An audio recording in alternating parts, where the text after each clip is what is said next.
Good morning friends. 1 મિનિટનો સંદેશ. Right, આપણે જોઈ રહ્યા છે ઇસરાયલ, 10 કુળોનું ઇસરાયલ આસુરના બંદીવાસમાં ગયું ને ત્યાર પછીની પરિસ્થિતિ. રાઈટ, 135 વર્ષ સુધી યહૂદિયા રાજ્ય ચાલુ રહ્યું, એટલે યહૂદિયા અને બિન્યામીન આપણે ગણવાનું. મીનવાઇલ છેલ્લા 40 વર્ષની અંદર જ્યારે યિર્મયાહ પ્રબોધક તરીકે આવે છે, ઈશ્વર યિર્મયાહને પ્રબોધક તરીકે મોકલે છે, ત્યારે યિર્મયાહે 2 પુસ્તકો લખ્યા, યિર્મયાહ અને યિર્મયાહનો વિલાપ. અને એ તમે ધ્યાનથી વાંચો તો આપણને ખબર પડે કે એ લોકોની આત્મિક પરિસ્થિતિ, એમનું આત્મિક અધપતન કેટલી નીચલી કક્ષાએ હતું. બરાબર. અને એ યિર્મયાહ વારંવાર રાજાને પણ પ્રબોધ કરતો હતો અને મહેલના દરવાજે ઊભો રહીને, જાહેર ચોકમાં ઊભો રહીને એ યિર્મયાહ લોકોને પણ પ્રબોધ કરતો હતો અને ઈશ્વર તરફ પાછા ફરવાને માટે યિર્મયાહ કહેતો હતો. અને આવી જ કંઈક પરિસ્થિતિ આજે પણ નિર્માણ થયેલી છે, એ તમારા અને મારા માટે.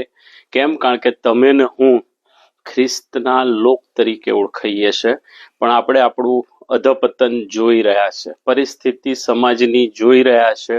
રાઈટ. અને જે પ્રમાણે પરિસ્થિતિઓ વણસી રહી છે એ ખરેખર બહુ જ દયાને પાત્ર છે. અને એટલે આ યિર્મયાહ પ્રબોધકનું પુસ્તક, એ બંને પુસ્તકો, યિર્મયાહ અને યિર્મયાહનો વિલાપ, એ વ્યક્તિગત વાંચવાને માટે આજે હું તમને ભલામણ કરું છું. રાઈટ. કેમ? કારણ કે એ જે વારસો હતો, એ યરુશાલેમનું મંદિર, ભવ્ય મંદિર કે જ્યાં ઈશ્વરની સમક્ષતા હતી. રાઈટ.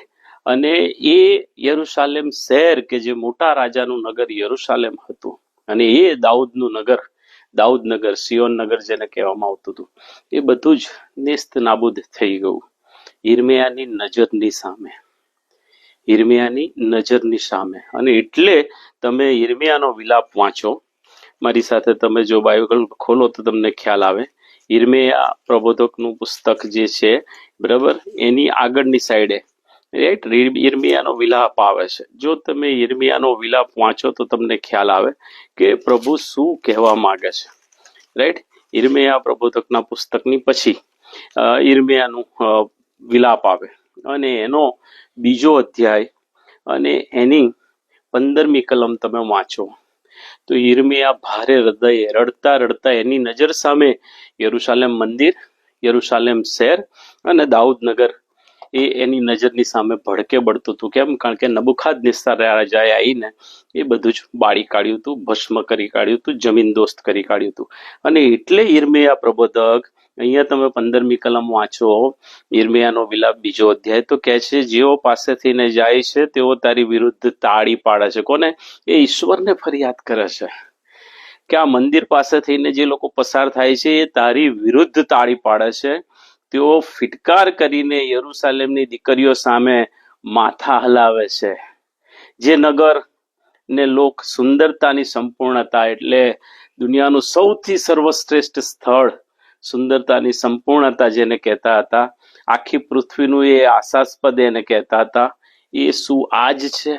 એ ભસ્મ થઈ ગયેલો ઢગલો, એ રાખનો ઢગલો, એ યિર્મયાહ એ પ્રભુની સામે પ્રશ્ન કરે છે કે પ્રભુ, એ આજ છે? આવી કઈક આત્મિક પરિસ્થિતિ રાખના ઢગલા સમાન. કેમ? કારણ કે ઈશ્વરે તમને ને મને જે આશીર્વાદો આપ્યા હતા, એ આત્મિક આશીર્વાદો તો આપણે ગુમાઈ રહ્યા છે ને ગુમાઈ જ રહ્યા છે. કેમ? કારણ કે કોઈને કશી પડી નથી, નથી સમાજને પડી, નથી મંડળીને પડી, નથી મંડળીના આગેવાનોને પડી. સાર્વત્રિક મંડળી કહીએ છે, બરાબર, પણ શું વ્યક્તિગત રીતે તમે ને હું ખ્રિસ્તને ગમે છે, ઈશ્વરને ગમે છે એવું જીવન જીવીએ છે? રોમી 12:1-2 પ્રમાણે અહીંયા યિર્મયાહ જેવી રીતે ફરિયાદ કરે છે, એવી રીતે શું તમે ને હું કાકલુદી ઈશ્વરને કરીએ છે ખરા? ફરિયાદ કરીએ છે ખરા? આપણા ઘૂંટણો નમે છે ખરા? આપણે મધ્યસ્થી કરીએ છે ખરા કે પ્રભુ આ બાબતનો ન્યાય કરો? અત્યારે તો જોઈએ છે, શું જોઈએ છે? માઝા મૂકી દીધી છે બધી બાબતોમાંથી. જેને જેમ કરવું હોય એમ કરે. રાઈટ. અને એ ઈશ્વરના અર્પણ કરેલા દાનોનો બેફામ વહીવટ થઈ રહ્યો છે, જોઈ રહ્યા છે આપણે. અને એવું લાગે કે જાણે ઈશ્વર છે જ નહીં, બટ ના, આ બધી જ હિસ્ટ્રી ઈશ્વરના આત્માથી પ્રેરાઈને યિર્મયાહ પ્રબોધકે જે આ વચનોની અંદર લખી છે ને, એ મને ને તમને એક્ઝામ્પલ આપવા માટે લખી છે કે ધેર ઇઝ ગોડ. ઈશ્વર છે ત્યાં. ઈશ્વરનો પરાક્રમી ભુજ આજે પણ લંબાયેલો છે. અને એટલે વાલાઓ, મારે ને તમારે રોજબરોજના આપણા જીવનમાં ઈશ્વરને ગમે છે એવું જીવન જીવવા માટે સતત યત્ન કરવાની છે. અને ઈશ્વરનું આયોજન મારા અને તમારા જીવનના માટે શું છે એ સતત શોધવાના માટે, સમજવાના માટે અને જીવનમાં ઇમ્પ્લિમેન્ટ કરવાના માટે પ્રયત્ન કરવાનો છે. રાઈટ? મે ગોડ બ્લેસ. પ્રભુ તમને આ બધી જ બાબતો સમજવાના માટે પુષ્કળ કૃપા આપે. Have a good day. Bye bye. Take care.